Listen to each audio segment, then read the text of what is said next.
भारत की सभ्यता संस्कृति का सबसे बड़ा दुश्मन भारत की सरकार है, चाहे वो केंद्र की सरकार हो या राज्य की सरकार हो।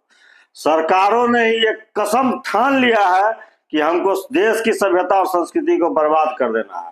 आप समझिए कि सरकार क्या करती है, वो धन और पद का लोभ देकर के देश को बुराई की तरफ ढकेल रही है।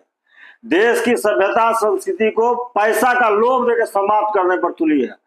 भारत सरकार का एक कानून है कि ऊंची जाति के लोग यदि आरक्षण पाने वाली जाति से शादी करते हैं तो उनको पैसा देती है सरकार, 4-5 लाख रुपया देती है। अच्छा से नहीं जानते हैं कितना देती है, लेकिन देती है, ये बात हम जानते हैं।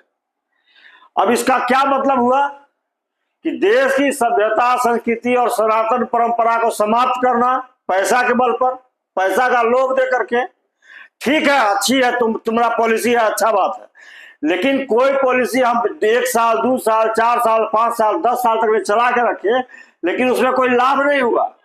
पैसा के लोभ में बहुत से लोगों को पैसा का दिक्कत है, देश में बहुत लोग हैं जिसको खाने का भी आफत है, लेकिन यदि वो अपना बाल बच्चा का शादी दूसरी जाति से कर देता तो उसको 4-5 लाख रुपया मिल जाता। 4-5 लाख रुपया बहुत होता है, कम नहीं होता है, लेकिन ऐसा कोई नहीं मिलेगा आपको। गार्जियन या लड़का प्यार के चक्कर में, लव मैरिज के चक्कर में भले कोई शादी ब्याह ऐसा हो जाता है, लेकिन ऐसा आपको क्या करता है, उसको मैंने व्यवहारिक रूप से मिला जुला करके ऐसा शादी ब्याह आपको पूरे हिंदुस्तान में नहीं देखने को मिलेगा कि पैसा के लोभ में किसी ने शादी कर लिया है कि उसको पैसा मिल जाएगा 4-5 लाख रुपया, ऐसा नहीं है।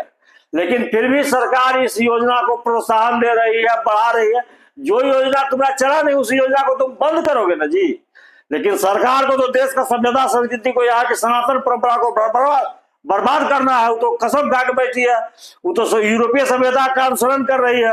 उसके दिमाग में एक के बाद से वो किसी भी कीमत भारत की सभ्यता संस्कृति को, यहाँ की सनातन परंपरा को समाप्त कर देना है, लेकिन ऐसा हो नहीं रहा है। गरीब से गरीब आदमी भी अपने संस्कृति, अपने सभ्यता को निभाना चाहता है, बचाना चाहता है।